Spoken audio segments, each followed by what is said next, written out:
So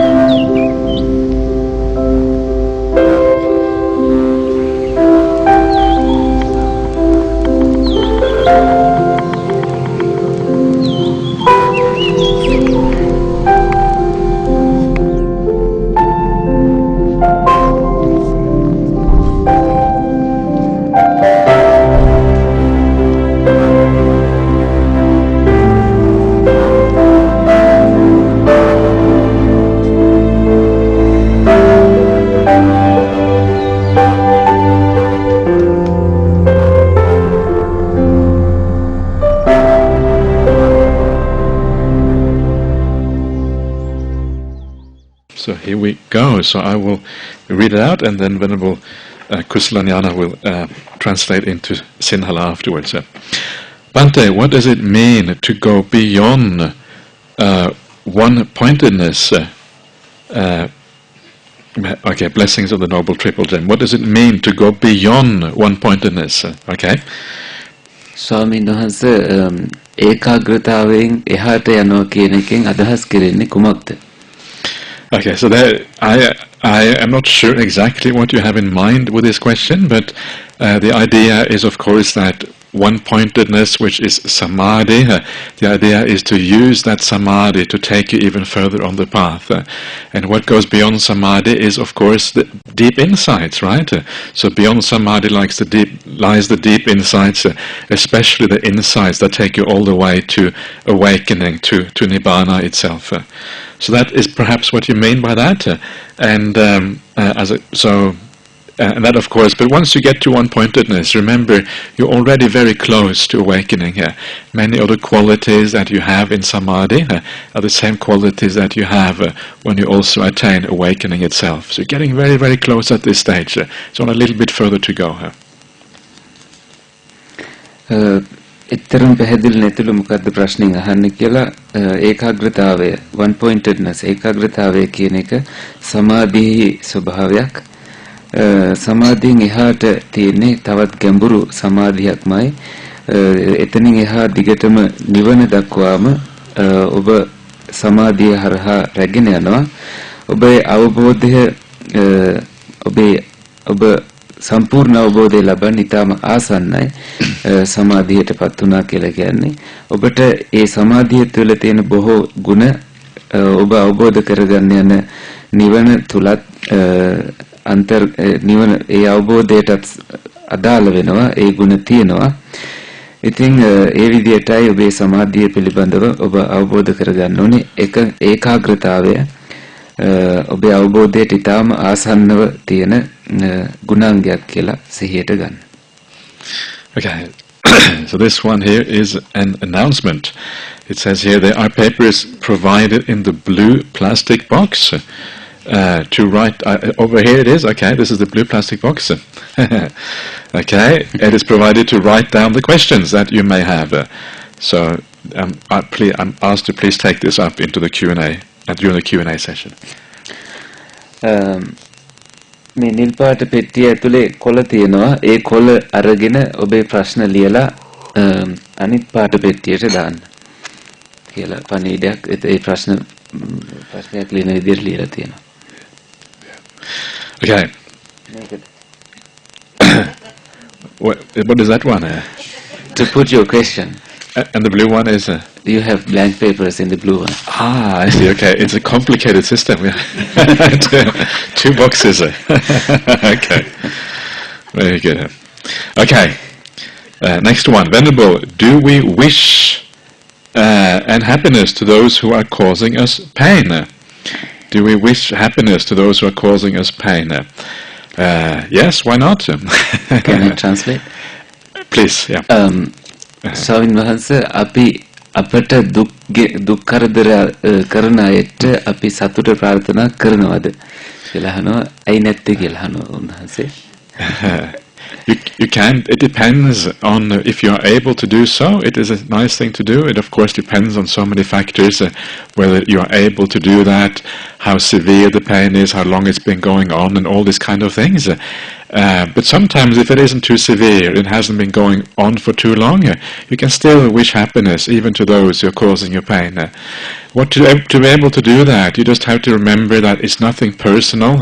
If other people cause you pain, it's not because there's something between you and them. It's just this person are just doing their thing. If there was somebody like you in your position, they would be doing exactly the same thing to them instead, right? It's not about you. Got nothing to do with you. It has to do with them. They are the ones who have the problem. And once you realize that they are the ones who are being silly, who are acting in ways that are against the Dhamma or whatever it is, then instead of feeling bad about, instead of having thoughts of revenge or anger or whatever it is, you have compassion because they are treating themselves like an enemy. This is one of the things in the suttas. You find this in the Kosala Samyutta. This idea that if you do bad things in the world, because you are creating suffering for yourself in the future, you're treating yourself in the way an enemy would treat you, right? An enemy wants you to hurt. They are hurting themselves. They're creating this enormous obstacle for themselves in the future. If you know that, you can have compassion. And then you turn, instead of thinking about your own pain, you turn the whole thing around and you think about the other person instead. It's so nice not to have to think about ourselves, right? It's such a pain to always be focused on ourselves and our own problems and pains. It's such a hassle. How nice it is to let go of that and instead focus on the other person. So it can be done. So if you can do it, it's great. If you can't, that's okay too.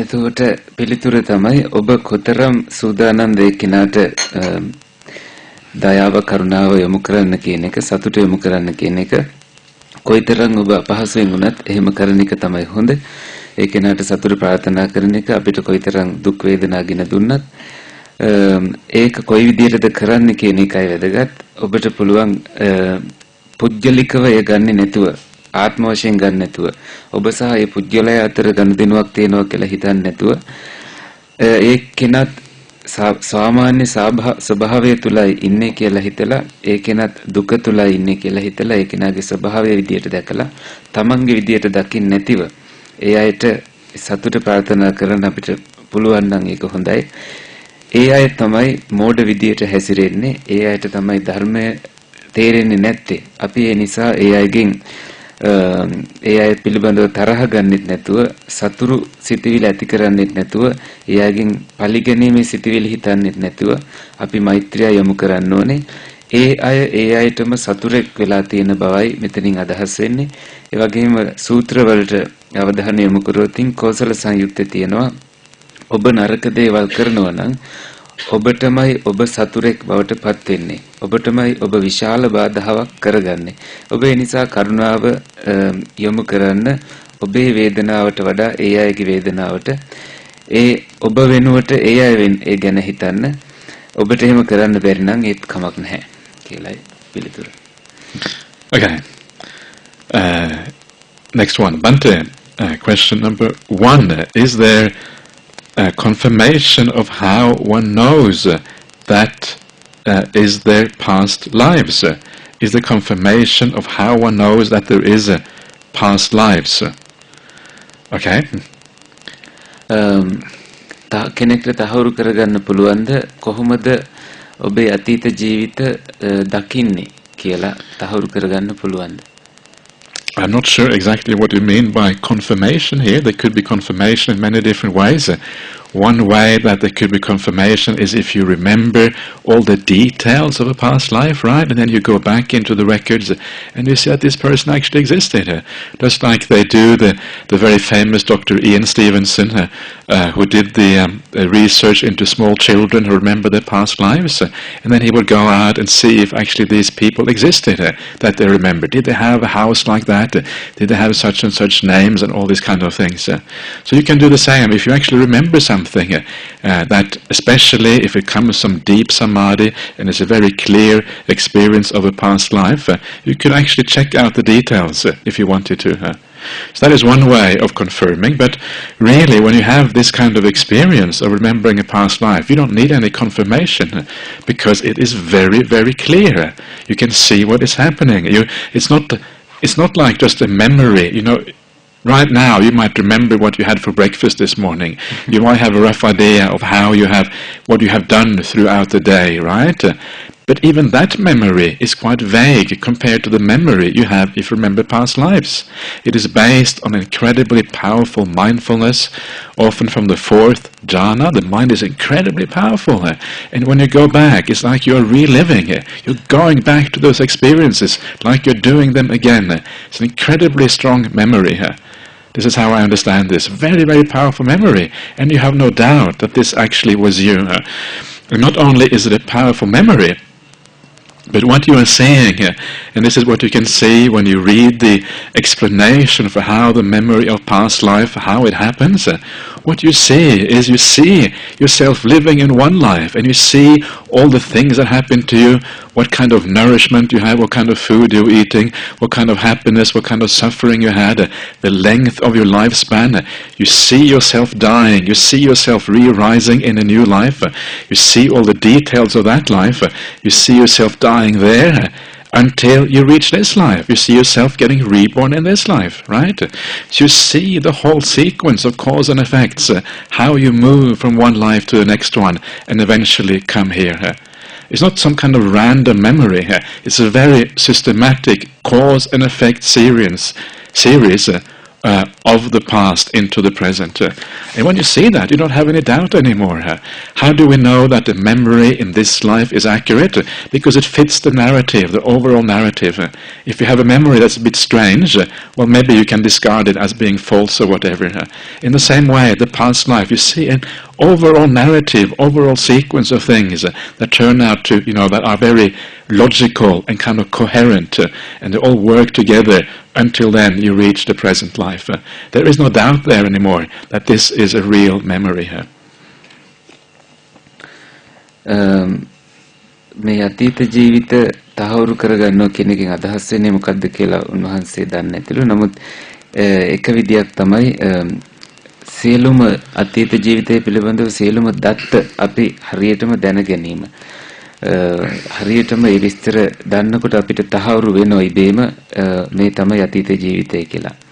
උදාහරණයක් විදියට ඉයන් Stevenson කියන වෛද්‍යවරයානේ. Is he a doctor? A doctor, yes. Yeah, වෛද්‍යවරයා ළමයි සම්බන්ධයෙන් මේ අතීත ස්මරණ ඥානයේ තියෙන ළමයි සම්බන්ධයෙන් පරිශන කරලා හොයාගෙන තියෙනවා.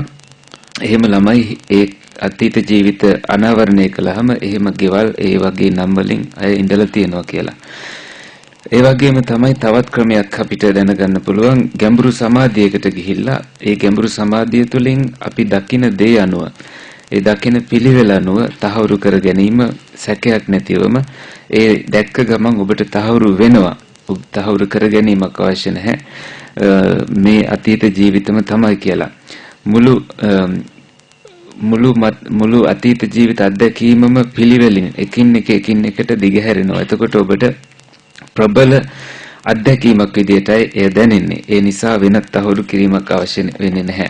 උදේට ගත්තු ආහාර අපිට මතකයි වගේ අතීත ජීවිත ගැඹුරු සමාධියකින් දකිනකොට ඊටත් වඩා ප්‍රබලවයි ඔබට ඒව දැනෙන්නේ. ඒක හරියට නැවත ඔබ ජීවිතයක ජීවත් වෙනවා වගේ. ඒක තද මතකයක්. කිසිම සැකයක් ඒ ගැන ඇති වෙන්නේ නැහැ. ඔබට දැනෙන්නේ එක ජීවිතයක් තුළ ඔබ ජීවත් වෙන හැටි, ඔබ ගනිපු ආහාර ගැන, ඒ වගේම ඔබ කොයිතරම් සතුටින් හිටියද, ඔබේ දුක, ඔබ කොයිතරම් ආයු කාලයක් ජීවත් වුණාද, ඔබ මිය ගිය හැටි, නැවත මේ භවයට පැමිණි හැටි, මේ සියල්ලම ඔබට මතක් වෙන්න ගන්නවා. එක පිළිවෙලින් ඒ සියල්ලම දිගහැරෙනවා.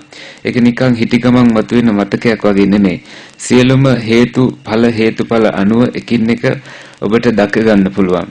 ඒක කතාන්දරයක් විදියට එහි ගැළපීමකුත් තියෙනවා. ඒ විදියටයි ඔබ අතීත ජීවිත අත්විඳින්නේ. Okay. So, and the second question is a confirmation of knowing other beings faring according to karma. That's the second one here. Sattvayan karmanurupava. What is it, Bhante? Could you repeat? Confirmation of knowing the other beings faring according to karma. This is the second of the Tevijas. Oh, okay. Yeah. කම්මානුරූපව සත්වයන් චුතුපපාතය වෙන ආකාරයේ කොහොමද තහවුරු කරගන්නේ කොයි විදියටද සත්වයන් එක් එක් තැන්වල උපත ලබන්නේ කියලා දැනගන්නේ කොහොමද කියලා දෙවෙනි ප්‍රශ්නේ. I think that is much more tricky. Certainly, from a scientific point of view, how you would measure that, I don't really know, because basically you have to. Karma is quite complicated, right? So you have to know all the actions of a person during a life. You have almost to know their mind, in a sense, how their mind has been developed and established, either in goodness or in badness. And it may, I'm not sure if it can be done through observation, through external observation, in the same way as the idea of rebirth perhaps can be established. Maybe it can, but I'm not sure if anyone has done that. I was quoting Dr. Ian Stevenson before, and he's one of the people who has done the most research in the idea of rebirth, small children remembering memories of past lives. But all these researchers, they say that actually establishing the idea of karma is much more difficult, and there is very little evidence to show that the idea of karma actually works in the way that we say it works in Buddhism. But again, I think if you actually see this, if you have this kind of insight, it is going to be very, very powerful, and you will have no doubt once you see this that this actually is the reality. You don't need a confirmation anymore. This becomes your personal experience, right? Remember that one of the interesting things that they say in the suttas, when you have these kind of insights, they are incredibly powerful, and they say it is like a being going from darkness going into the light. They say it is like a small chick, right, breaking out of the eggshell and coming out into the world. It's a very powerful simile. If you imagine what that is, you're inside the eggshell, right? You can't see anything. All you see is the shell around you, a bit like the hall around here today, right? We are like inside the hall, inside the eggshell. But there's a big world out there. You come out of the eggshell, and suddenly you never knew that there was such a world before, and suddenly you see something, you think, wow, this is what the world is like. It is just astonishing how different it is from what I thought it was. So these are incredibly powerful experiences, and they are put on the same level as the experience of awakening itself. Awakening itself is given exactly the same simile as the other of the three te vidyas. These are called the te vidyas, the three true insights, the three true understandings of reality. Recollection of past lives, understanding the faring on according to karma, and then the final moment of awakening itself. So all of these are incredibly powerful. So when you see this, you don't have any doubt anymore that this is a reality.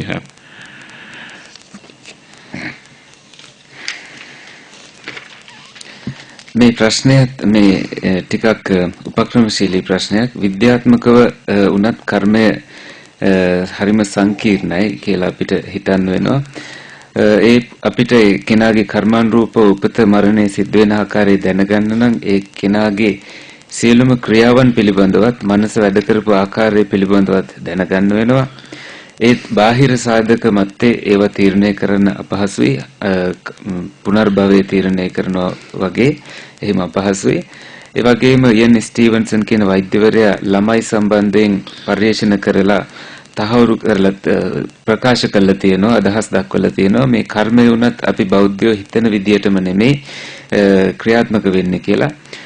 මොකද මේ ඊටාම බලවත් සැකයක් නැතිවම සමහර ප්‍රබල අත්දැකීම් අපේ මතකයට ආවට පස්සේ අපිට තේරුම් ගන්න පුළුවන් ලෝකයේ කොයි ආකාරයකටද වෙනස්ව ක්‍රියාත්මක වෙන්නේ කියලා. සූත්‍රවලත් සඳහන් වෙනවා මේ ඔබට කෙනෙක්ගේ ජීවිත හෝ තමන්ගේ අතීත භවයන් දැන ගැනීම ප්‍රබල විදර්ශනාවක් වගේ ඔබට දැනෙන්නේ එක කියලා. අඳුරෙන් ආලෝකයට යනවා වගේ අත්දැකීමක්. ඒකට උදාහරණයක් කියනවා නම් පුංචි කුකුළු පැටියෙක් බිත්තරය බින්දගෙන එළියට එනවා වගේ අත්දැකීමක් තමයි මේ අත්දැකීම. පිටත ලෝකයේ පේන්නේ නැහැ බිත්තර කටුව ඇතුළේ ඉඳිද්දි. පිටත ලෝකයේ පේන්න ගත්තාම ඒක හරි පුදුම සහගත අත්දැකීමක්. මේ අපි ඉන්න ශාලාව වගේ අපිට පිටත ලෝකයේ දැනෙන්නේ නැත්නම් අපිට මේ විවෘත කරලා බලන්න පුළුවන් පිටත ලෝකයේ මොන වගේ විවිධයිද කියලා. Okay. Not okay. Okay. I think there's a little more. මේ ත්‍රිවිද්‍යාව යටතේ තුනක් වූ සත්‍ය විදර්ශනාවන් තුන ඒ විද්‍යාවන් තුන අපිට දැනගන්න ලැබෙන්නේ එතනින් ප්‍රකාශ වෙන්නේ අතීත ජීවිත දැන ගැනීමත් කර්මානුරූප සත්‍යයන්ගේ හට ගැනීමත් අවසාන කෙලෙස් නැති කිරීමේ ඥානයත් කියන තුනයි ඒ තුන ඊටාම ප්‍රබලව අත්විඳින්න ලැබෙන අත්දැකීම් සරල අත්දැකීම් නෙමෙයි අපි ඒ අත්දැකීම් ලබා ගන්නේ බොහොම ගැඹුරු අත්දැකීම් සමගයි. I think I did a fair translation. Okay. Getting tired? I praise myself. Okay. Good. Okay. You have a more difficult job than I have. You have all these hours. First you have to listen, then you have to talk. Oh, it's very well done. Okay, good. Okay. Sadhus. Okay, next question. Ajahn, what is your opinion regarding the enjoyment of the beauty of nature? Can it be an obstacle? It is also part of karma. Yes, it is.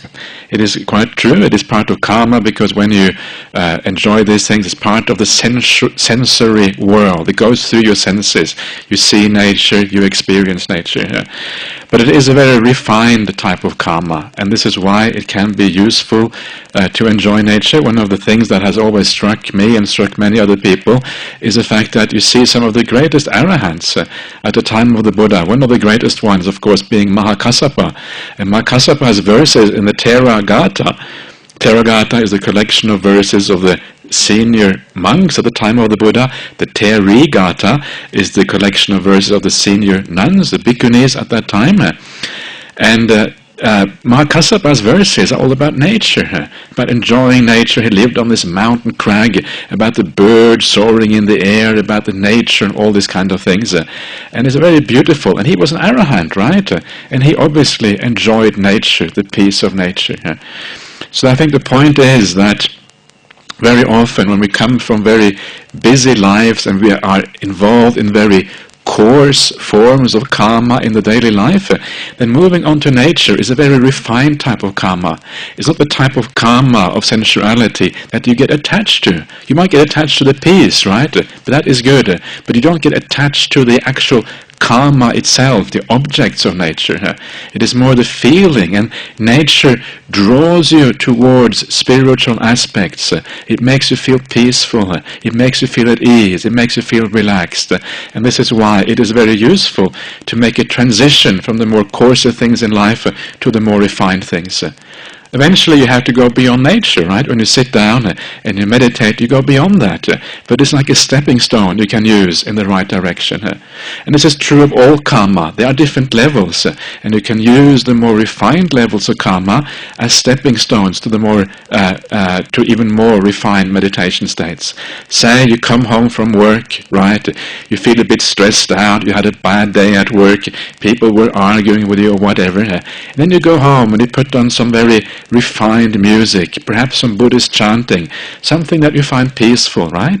That is karma, but it's karma which kind of takes you in the right direction. And then when you feel at ease, you feel relaxed, you turn off the music, and then you can try to do some meditation. So this is like understanding the different levels of this. Things that take you in the right direction are always useful. ප්‍රශ්නේ තමයි අපිට පුළුවන් ද ස්වභාව ධර්මයේ ලස්සන විඳින්න මම හිතන්නේ ඉහළ අවබෝධයක් ඇතිව ඒක කර්මයේ කොටසක්ද කියලාත් අහලා තියෙනවා. එතකොට ස්වාමීන් වහන්සේගේ පිළිතුර තමයි ඔව්. ඔබට පුළුවන් ස්වභාව ධර්මයේ ඔස්සේ ස්වභාව ධර්මයේ හරහා දේවල් දකින්න. උන්වහන්සේට තදින්ම දැනෙච්ච දෙයක් අන් අයටත් වගේම අන් අයටත් දැනෙච්ච දෙයක් තමයි මේ ශ්‍රේෂ්ඨතම රහතන් වහන්සේලා තේරතේරි ගාථාවල සඳහන් වන ආකාරයට උදාහරණයක් වශයෙන් කස්සප මහරහතන් වහන්සේ නිතරම ස්වභාව ධර්මය කොයිතරම් ලස්සනද කියලා අත්විඳලා තියෙනවා. අහසේ ගමන් කරන අහසේ පියාඹන කුරුල්ලෝ ඒ වගේ අවස්ථාවන් දැකලා ඒ පිළිබඳව සිත සතුටු කරගෙන තියෙනවා. උන්වහන්සේ රහතන් වහන්සේ නමක්. උන්වහන්සේ වගේම ස්වභාව ධර්මය පිළිබඳව විනෝද වුණා. තව කරුණක් තමයි අපි බොහෝ දෙනෙක් කාර්යබහුල ජීවිත ගත කරන්නේ. ඒ අතරතුර අපි හොඳ කර්ම රැස් කර ගන්නට පුළුවන්. ඒ හොඳ කර්ම විදියට අපිට පුළුවන් පිරිත් වගේ ඒවට සමන් දෙන්න. ඒ වගේම සංසුන් වෙන ආකාරයේ සංගීතයන් වලට නාදයන් වලට අහුම්කම් දෙන්න. ඒ තුලින් හරි දිශාවට ඔබ යොමු වෙන නිසා එතනින් නරක කර්මයක් සිද්ධ වෙන්නේ නැහැ. ඒ වගේම ඔබ දකින්න ඕන දෙයක් තමයි ඒ ඔබ දකින වස්තු වල නෙමෙයි ඇල්ම තියෙන්නේ ඔබේ දැනීම් වල. ඔබ හරි යහපත් දැනීම් නම් ඔබට දැනෙන්නේ එතනින් නිර්මාණය වෙන්නේ හොඳ කර්මම තමයි. හරියට ඒක මුල්ගලක් වගේ. ඔබ හොඳ යහපත් සියුම් පරිසර වින්දනයක් තියෙනවා නම් එතනින් නිර්මාණය වෙන්නේ සැහැල්ලු නිස්කලංක සිතුවිලි. ඒ නිසා ඔබට වරදක් සිද්ධ වෙන්නේ නැහැ. ඔබ හරි දිශාවට යනවද නැද්ද කියන එකයි ඔබ තීරණය කළ යුත්තේ. Okay. Good. So next one, Venerable. What is it to love wisely? Is it delusion contagious? Thank you. What is it to love wisely? To love wisely is to have metta, right? Maitri. Is that what you say in Sinhala? Maitri? Yeah. Maitri. So you have to have metta. This is what it is to love wisely. It is to have love without attachment. Love which goes out to everybody in the same way. Love which go out to the whole world. That is to love wisely. So usually the kind of love that most people have in their ordinary lives, the kind of romantic type of love, it is attached love. It is a love which goes to a particular person, and if somebody tries to break up the relationship, you suffer as a consequence. That is what attached love does. That is unwise love. Unattached love is the love which goes out to everybody here, and it doesn't really, has nothing to do with relationships or attachments at all. That is wise love. You just wish people well, right? Whoever they are, wherever they go, and there's no sense of attachment as a consequence. So is it delusion contagious? Well, if it is love that is based on attachment, yes, it leads to delusion. It's part of delusion. It makes delusion worse. So it is definitely the case. So all of these things are problematic, and you cannot see clearly anymore. When you fall in love, everything you see in the other person is always you see is the good points and the positive things, and you cannot see the bad things. And I think this is one of the things Ajahn Brahm always likes to say. He likes to say that when you fall in love, all you see are the good parts in the other person. You see all the nice things. You can't see anything bad. And then a few years later, when you get your divorce, all you see are the bad things. You can't see anything good in that person anymore, right? So which one is true? And obviously the answer is none of them are true, because we all consist of both positive and negative things. ප්‍රශ්නේ තමයි කොහොමද බුද්ධිමත්ව ආදරය කරනවා, මොකද්ද මේ බුද්ධිමත්ව ආදරය කරනවා කියන එකෙන් අදහස් වෙන්නේ. දෙවෙනි එක තමයි මෝහය කෙනාගෙන් කෙනාට ගමන් කරනවද, ස්පර්ශ වෙනවද කියලා. පිළිතුර තමයි ආදරය කරන එක ඇල්මකින් තොරව ආදරය කරනවා නම් ඒක කොයි වෙලෙත් හොඳයි. ඇල්මකින් ආදරය කරොත් තමයි මෝඩ ආදරයක් කියලා අපිට කියන්න වෙන්නේ. ප්‍රඥාවන්ත ආදරයක් කියලා කියන්න බෑ ඇලීම තියෙනකොට. හොඳ ආදරය, ප්‍රඥාවෙන් කරන ආදරය කිසිම සම්බන්ධතාවයක් ගොඩනගන ආදරයක් නෙමෙයි. ඒ සම්බන්ධතා සමග කෙරෙන ආදරය තමයි ඇලීමෙන් කරන ආදරය. ඇලීමෙන් තියෙන ආදරය සරහ මෝහය ඇති වෙනවා කියන එක කියන්න පුළුවන්. මෝහය ඇති වෙනවා. මෝහය නිසා ඔබ ඒ කෙනා තුල, ඔබ ආදරය කරන කෙනා තුල දකින්නෙම හොඳ දේවල්. ඔබ අකමැත්ත ඇති වුණාම ඒ කෙනා සම්බන්ධයෙන් දකින්නේ නරක දේවල්. අජන් බ්‍රහ්මවංශෝ හාමුදුරුවෝ කියන විදියට ඔබ කෙනෙක්ට තදින්ම ආදරය කරද්දී දකින්නෙම ඒ කෙනාගේ හොඳ දේවල් විතරයි. හැබැයි ඔබ ඒ කෙනාගෙන්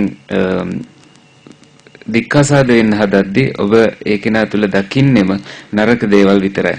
එතකොට මේ දෙකම අන්ත දෙකක්, ඒ දෙකම වැරදි. ඔබ කල යුත්තේ ප්‍රඥාවන්තව කරන ආදරයයි. මම හිතන්නේ එපමණයි කියන්නේ. Okay. Next one, Venerable, for the ignorant, he or she is acting according with his or her reality. He or she thinks to be in the right view. How do we break this circle, especially when others who are vulnerable suffer the consequences of that ignorance, and they don't listen to any kalyana mitta? Thank you. So how do we tell the ignorant that they are ignorant?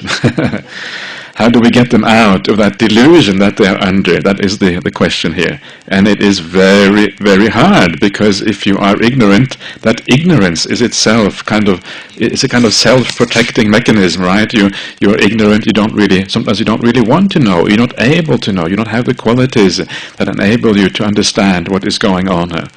So it depends a little bit on what kind of ignorance it is, whether it's a self-protective ignorance, or whether it is a deep-seated inability to see the truth.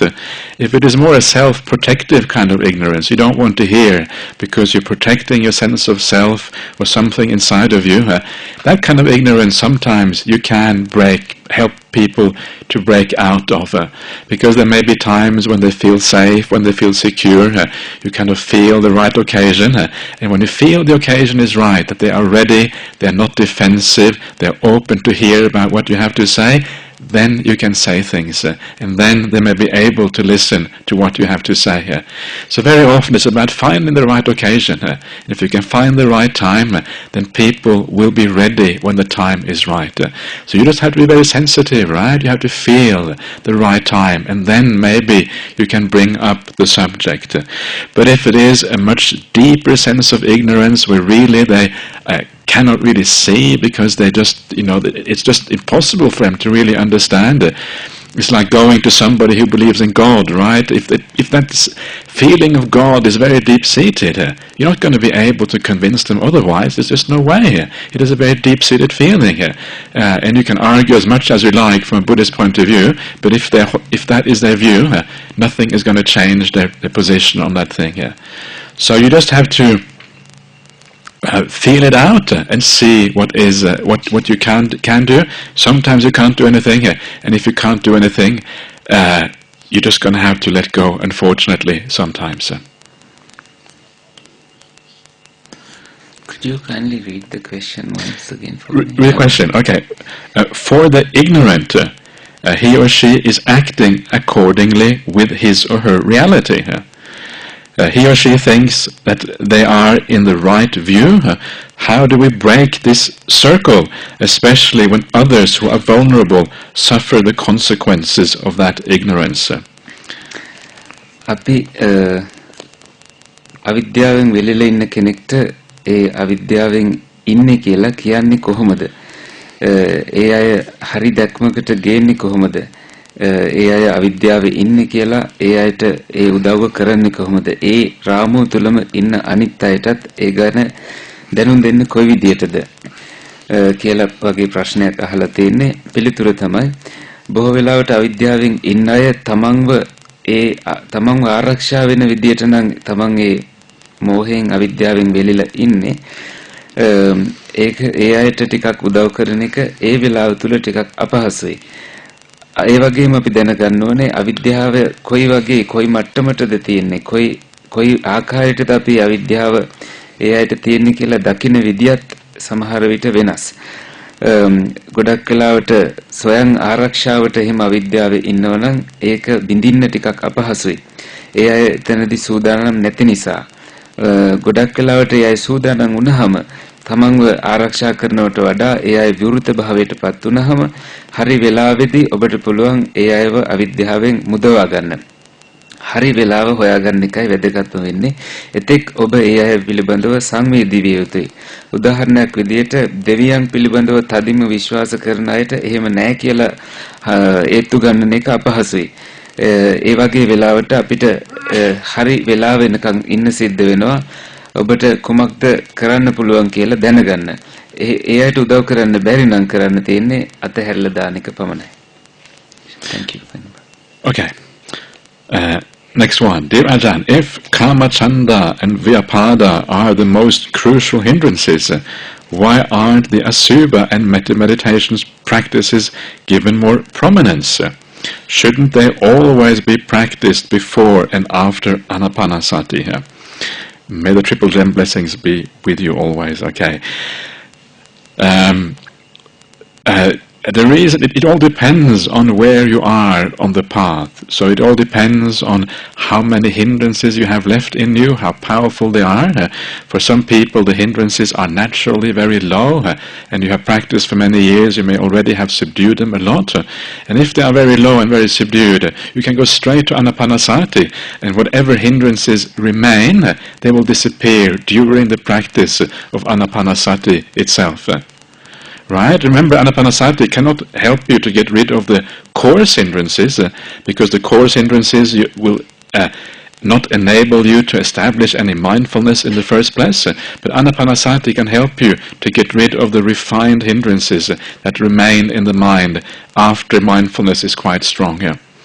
So it all depends, right? But if you look at the gradual training, if you look at how the path unfolds in the suttas, the first thing to remember here is that there are many ways of overcoming these hindrances, and doing metta and doing asubha are only two of those ways. But if you look at the gradual training, as we have now, it starts off right with just doing what is right, doing what is good, right action, samma kammanta, samma vacha. That already is overcoming those hindrances to some extent. Then on the gradual training you have sense restraint. Now sense restraint is focused precisely on the first two hindrances, on liking and disliking, on abhijja and domanassa. This is aspects of the first two hindrances. So you can see here it is given tremendous prominence. Sense restraint is one of the important aspects on the path as you practice it. Before sense restraint you have the idea of contentment. Contentment means precisely, again, not having too much kama chanda, but being satisfied with what you have. Then you have, later on, you have the idea of sampajanya. Sampajanya, again, is about doing things in the world that do not give rise to hindrances. Being careful with how you live your life. You don't actually tempt yourself in the wrong places and in the wrong ways. Sampajanya is about that. So all these things, all the way along the path, that actually lead away from the hindrances, kama chanda and vyapada. And certainly, metta practice is also given quite a lot of emphasis in the suttas. Asubha, perhaps not so much, but certainly metta practice is given a lot of emphasis in the suttas.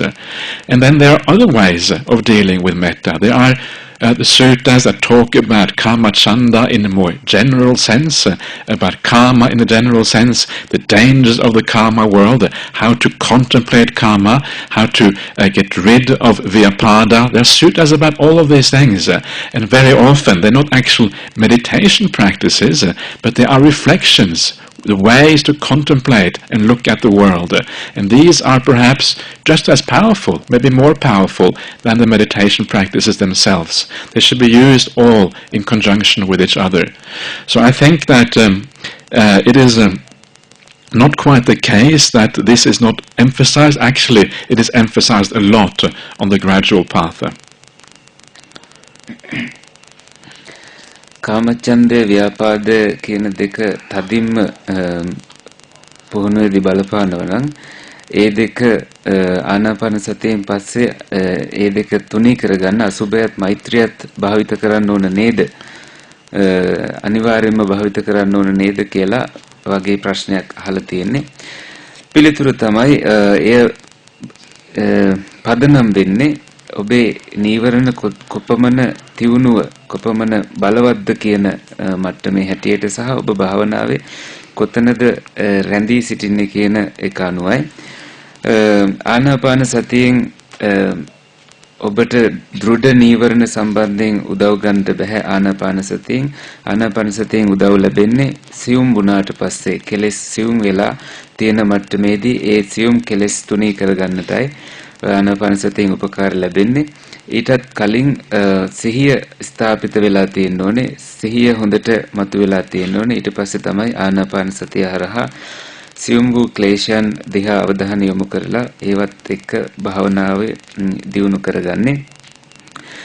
බොහෝ ආකාර තියෙනවා ඔබට මේ කාමචන්ද ව්‍යාපාද ආදී සමග ගනුදෙනු කරන්න විශේෂයෙන්ම සම්මා වාචා සම්මා කම්මන්ත ආදී අනුපිළිවෙලින් පුහුණු වෙන්න තියෙන පුහුණු මාර්ගය හරහාත් ඔබ කරන්නේ ඒ වගේ නීවරණ යටපත් කරන එකයි විශේෂයෙන්ම ඉන්ද්‍රිය සංවරය හරහාත් ඒ වගේම අවිජ්ජා සහ දෝමනස්ස කියන දෙක අතර ඒ තියෙන අවබෝධය හරහාත් අවිජ්ජා කියලා කියන්නේ කැමැත්ත දෝමනස්සය කියන්නේ අකමැත්ත කියන දෙක ඉන්ද්‍රිය සංවරයෙන් පාලනය කරගෙන ඊටත් කලින් තෘප්තිය ඇති කරගෙන කාමච්ඡන්දයට හත්පසින්ම වෙනස් එකක් තමයි තෘප්තිය කියලා කියන්නේ ඔබට තියෙන සරල භාවනා අධ්‍යක්ීම සරල ජීවිතය සම්බන්ධයෙන් තෘප්තිමත් වීම ඊටත් කලින් තියෙන්න ඕනේ ඔබට සම්පජඤ්ඤය සිහිනුවණින් හැම දෙයක් දිහාම විමසිල්ලෙන් බැලීම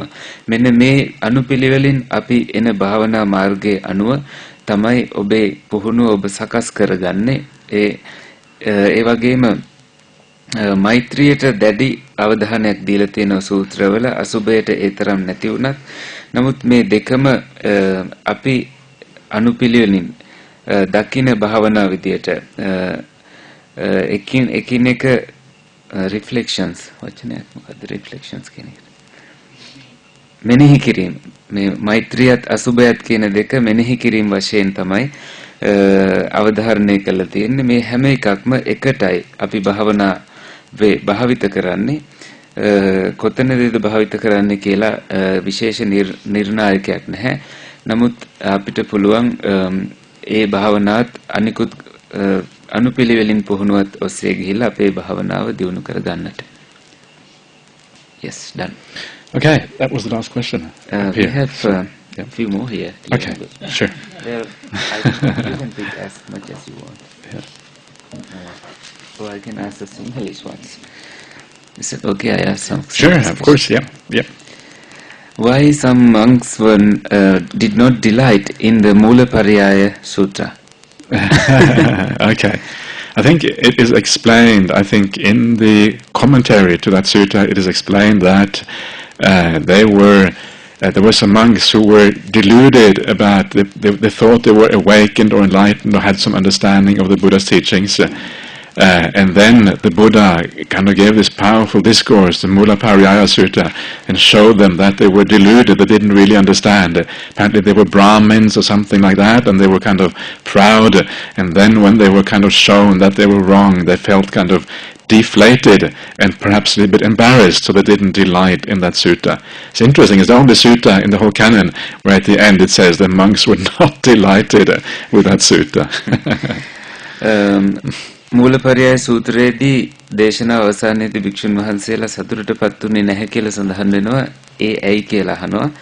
ඒ ප්‍රශ්නෙට පිළිතුර තමයි අටුවාව හොයලා බැලුවහම ඒ අටුවාවට අනුව ඒ සූත්‍ර දේශනාවට සම්බන්ධ වුණු භික්ෂුන් වහන්සේලා මෝහයෙන් වෙල්ලා හිටපු භික්ෂුන් වහන්සේලා පිරිසක් ඒ මෝහය පෙන්වලා දුන්නා බුදුරජාන් වහන්සේ දේශනාව තුළින් උන්වහන්සේලා මෝහය තුලයි ඉන්නේ කියලා. එතනින් ඒ බ්‍රාහ්මණ කුලයෙන් ආපු ආඩම්බර ඒ භික්ෂුන් වහන්සේලාට ලැජ්ජාවටපත් වෙන්න වගේ සිද්ධ වුණු නිසා උන්වහන්සේලා ඒ දේශනාව සම්බන්ධයෙන් සතුටටපත් වුණේ නැහැ කියන වගේ අදහසක් තමයි අටුවාවේ සඳහන් වෙන්නේ.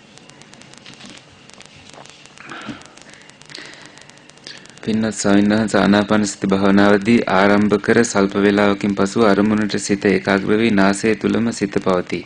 ස්වාමීන් වහන්සේ මේ ආකාරයට දීර්ඝ කාලයක සිට පවතී. මේ ස්ථානයේ සිට ඉදිරියට භාවනාව දියුණු කර ගැනීම සඳහා පැහැදිලි කර දෙන මෙන් නමස්කාර කරමින් ආචාර්ය කරමි.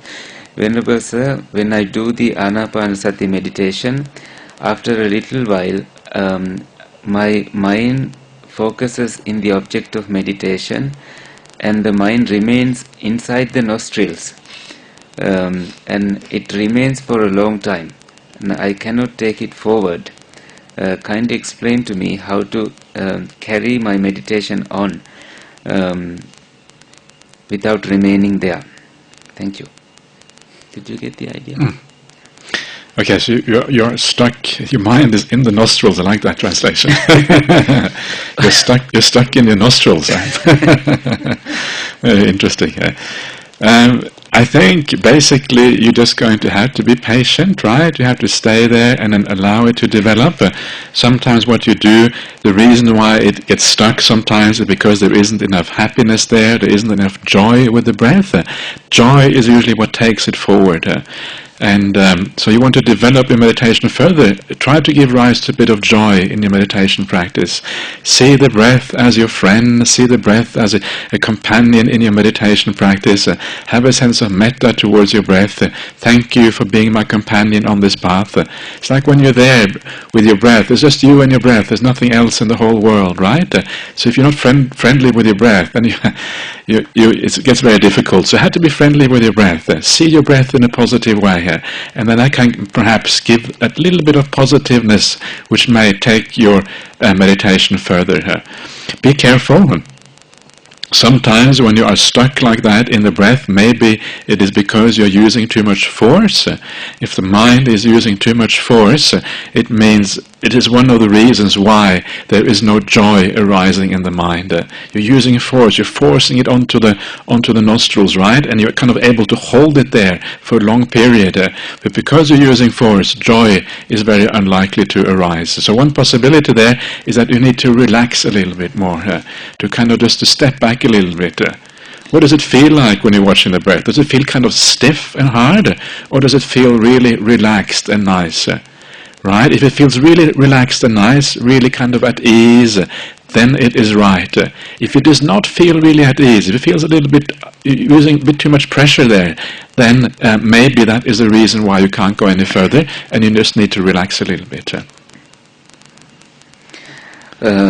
ඒ ප්‍රශ්නෙට අනුව ඔබ නහසේ ඇතුලේ හිර වෙලා තියෙන බවත් තමයි පේන්න තියෙන්නේ කියලා ආරම්භක පිළිතුරක් දුන්නා. මේ වගේ වෙලාවට ඔබ ඉවසීම ප්‍රගුණ කරන්න ඕනේ. මෙහෙම වෙන්න හේතුව තමයි ප්‍රීතිය සතුට භාවනාවේ දියුණු වෙලා නැතිකම හුස්ම රැල්ලත් එක්ක. ඒ වගේම ඔබ බලයෙන් ඒ හුස්ම රැල්ල සංසුන් කරන්න යනවා නම් එතනත් ගැටලුවක් තියෙනවා. ඔබ ස්තුතිවන්ත වෙන්න හුස්ම රැල්ල ඔබ සමග රැඳී සිටීම සම්බන්ධව කෘතවේදී වෙන්න. ඒ වගේම ඒ සමග රඳා පවතින උත්සාහ ගන්නට අවශ්‍ය නැහැ. ඔබ ඒ ඉවසීමෙන් ස්තුතිවන්ත වෙමින් සිටීම අවශ්‍ය වෙන්නේ. ඒ වගේම ඔබ ප්‍රවේශම් වෙන්න ඔය සතුට උපදවා ගැනීමට බලය යොදන්න එපා. ඒකත් එක් හේතුවක්. ඒ නිසා ඔබ ඒ සතුට උපදවා ගන්න බලය යොදුවතින් ඔබට බැරි වෙනවා ඉදිරියට භාවනාව කරගෙන යන්න. මෙහෙම වෙලාවට ඔබ තවදුරටත් නිසල්මන් වෙන්න, නිස්කලංක වෙන්න, සැහැල්ලු භාවයටපත් වෙලා භාවනාව කරගෙන යන්න. It's 8:24. Okay. Do you want to do a few more? Yeah. Okay. We have only done about 45 minutes because we started a bit late. Let's go to 8:30. Okay. පින්වත් සාමිනහන්ස ඔබ වහන්සේට নমස්කාර කරමින් වන්දනා කරමි. ආනාපානසති භාවනාවේදී හුස්ම රැල්ල දැනීම ඒකාග්‍ර වී සිත හුස්ම රැල්ලටම ඒකාග්‍ර වී දීර්ඝ වශයෙන්ම පවතී. උපේක්ෂාව ඇති කර ගනිමින් හුස්ම රැල්ලටම ඒකාග්‍ර වී පවතිනවා.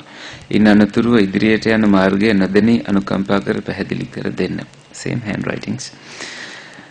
Venerable sir, when I am doing the breathing meditation, The breathing meditation? Yeah. Okay. Breathing meditation, Anapanasati meditation.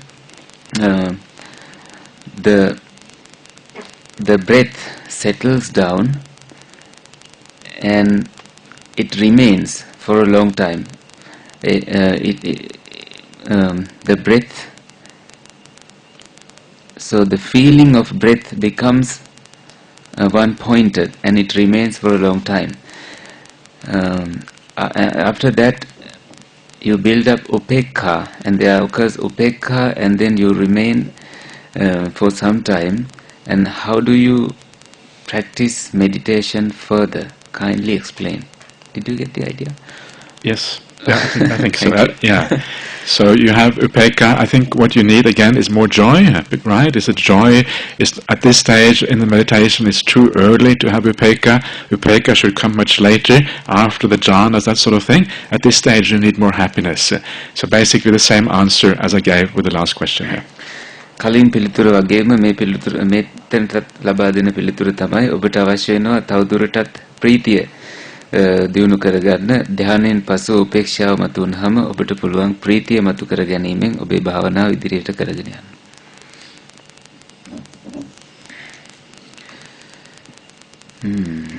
අසත් රූපයත් චක්කු විඥානයත් සම්බන්ධ වීමෙන් පස්ස වේදනා සංඥා චේතනා මනසිකාර පෙර පසු නොවි හටගෙන රූපේ දැකී නම් ක්‍රියාව රූපේ දකිනම් ක්‍රියාව සිදුව එතනම ඉතිරි නැතුවම නිරුද්ධ වේ නම් අපට ඊයේ දැකපු රූපයක් මේ මොහොතේ දැකිය නොහැක. රූපේ දැකපු රූපේ අනාගතයේද තිබිය නොහැක. එහෙත් අපට හැම මොහොතෙම මුණ ගැහෙන අරමුණු තිබෙන අරමුණු හැටියටම දකින්නේ අහන්නේ ඇයි? එහි ඇත්ත නොදකින්නේ කුමක් නිසාද? එය දකින්නේ කෙසේද? asat rupa chakku viññāna samudina passa vedana saññā cetana manasikara pasana hataena. So after the eye and the external object meet, there occurs the eye consciousness, and then there is contact, feelings, perception, formations and consciousness, and they occur perapasu novi, without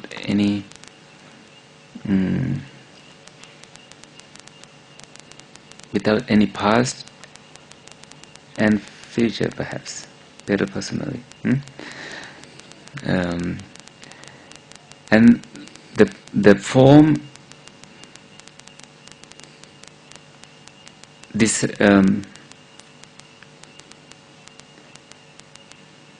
so you see a form and it disappears right away without any residue. If that is how it happens, whatever you saw yesterday cannot be seen right now at this moment. And also the form that you saw cannot remain in the future. But why do we see the objects that we see as we saw them in the past? How can we see the truth, reality in this? How do we see it? So it's a little bit complicated the way I translate it, of course.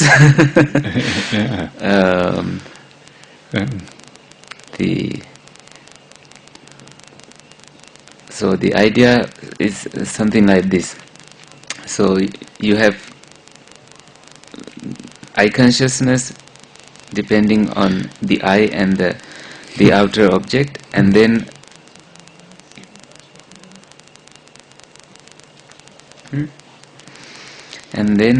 you have contact, feelings, perceptions, formations and consciousness.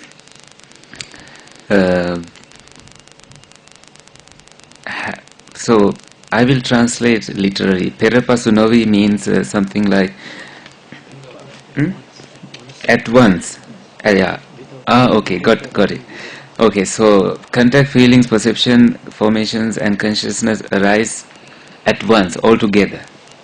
That's the idea. And if that is how it happens, it vanishes after the kriya, after the activity. If that is how it happens, whatever you saw yesterday cannot be seen now and also in the future. But why do we see the same objects as they were before in every now and then? How do we understand this? What is the reality in this? Whatever the answer, we will accept it. I think I'm not entirely sorry. If I might say, I think it's better that this is actually answered directly at an interview. Yeah, because then it can be described. Okay, yeah. I think this may have been a question that was asked at the interview today anyway. It sounds like a question that was asked during the interview today. So maybe it has already been answered actually. But that's a good point. If you have very kind of tricky and complicated and intricate questions that are difficult to even express perhaps, maybe interview time is better for those. I think it's a good point. Sorry, Bante. සම්මුඛ සාකච්ඡා වෙලාවට මේ බඳු ප්‍රශ්න අහන එක හොඳයි. එතකොට ඔබට ප්‍රශ්නයක් පැහැදිලිව අහගන්න පුළුවන්. ඒ වගේම පිළිතුරත් පැහැදිලිව ලබා ගන්න පුළුවන්. ඒ බඳු ප්‍රශ්න සම්මුඛ සාකච්ඡා වෙලාවට යොමු කරනවා. Okay, shall we do one last one here? Sure. Yeah. That was a bit of a disappointing, the other one, so we... to translate it. ගරු ස්වාමීන් වහන්සේ කුමක්ද නිරාමිස තණ්හාව හා නිවන් දැකීමට ඇති හොඳ තණ්හාව කරුණාකර පැහැදිලි කර දෙන්න. ඒ සඳහන් සූත්‍රයක් ඇද්ද? It's a nice question. Venerable sir, what is niramisa tanha?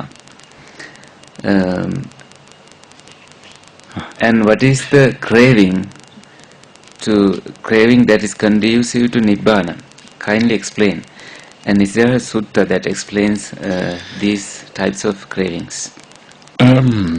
The niramisa tanha, yeah, that's a nice word. I haven't heard that word before, but it's a good one. Yeah. So this is the niramisa means like the spiritual craving. So this is what actually this means. And I think it is mentioned. I think it's mentioned once in the suttas. The kind of craving, certainly desire is mentioned. Maybe not craving itself, but certainly desire is mentioned using other words. What is the word that is used? Cannot remember right now, but it is this idea that you have to desire the end of rebirth to even get on the path, right? You have to desire some kind of spiritual good, spiritual happiness. If you have no desire, there's nothing to move you. Something has to move you in the right direction. And it's not really described in a great deal at all in the suttas, but I think one place Venerable Ananda is asked, as a monk or somebody goes to Venerable Ananda and they say, how can there be, we have the Chanda Samadhi. Chanda Samadhi is one of the Iddhipadas, right? The Samadhi which comes from desire, Chanda Samadhi.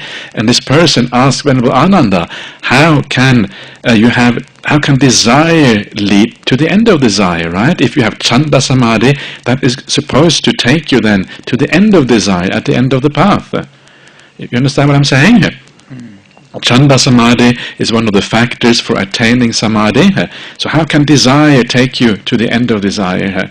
And Venerable Ananda explains, well, it's, I can't remember exactly the explanation now, but elsewhere in the suttas it says that the desire, you use the desire to take you forwards on the path, and when you reach the goal of the path, then that desire subsides. It patti pasadi or something like that. So it subsides and it disappears as a consequence. So it is like an important thing to get you started. But once you are started and once you kind of get to the goal, then that desire disappears because you have reached the goal. It's really as simple as that. There's nothing very kind of tricky or special about it. නිරාමිස තණ්හාව කියලා එකක් ගැන මම උන්වහන්සේ අහලා තියෙනවද කියලා මතක නැතිලු. නමුත් මෙතන මේ අදහස් වෙන්නේ ආධ්‍යාත්මික තණ්හාවක් නම් එතන තියෙන්නේ කිසියම් තණ්හාවක් අපි ඇති කරගන්න ඕනේ කියලා විය යුතුයි. ඒ වගේම අපිට තණ්හාවක් ආශාව කිසියම් කැමැත්තක් ඇති කරගන්න ඕනේ, ඡන්දයක් ඇති කරගන්න ඕනේ. පුනර්භවය නැවත සිදුවීම වළක්වා ගන්නටත් ඒ වගේම ඒක මාර්ගය වඩන්නටත් අපි කිසියම් ඡන්දයක් ඇති කරගන්න ඕනේ. ඒ ගැන වැඩි සූත්‍රවල සාකච්ඡා වෙලා නැහැ. එක වෙලාවකදී ආනන්ද හාමුදුරුවෝ සම්බන්ධයෙන් ප්‍රශ්නයක් තියෙනවා. ආනන්ද හාමුදුරුවෝ අහනවද ඒ ප්‍රශ්නේ නැත්තම් ගෙන් කෙනෙක් අහනවා. ආනන්ද හාමුදුරුවන්ගෙන් කෙනෙක් ඇවිල්ලා අහනවා කොහොමද ඡන්ද සමාධිය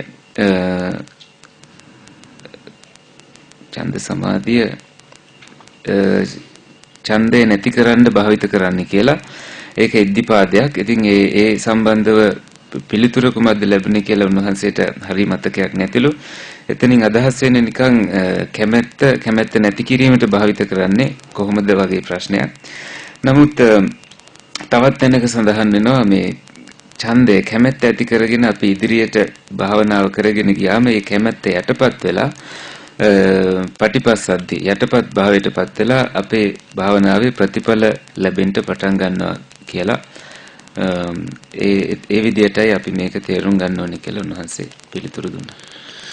Okay, very good. So that's the end for this evening. So keep on enjoying yourself, having a good time, and then we'll see you again tomorrow morning here. අපි නැවත හෙට උදෑසන මුණ ගැහෙමු. හොඳින් භාවනා කරගන්න කියලා උන්වහන්සේ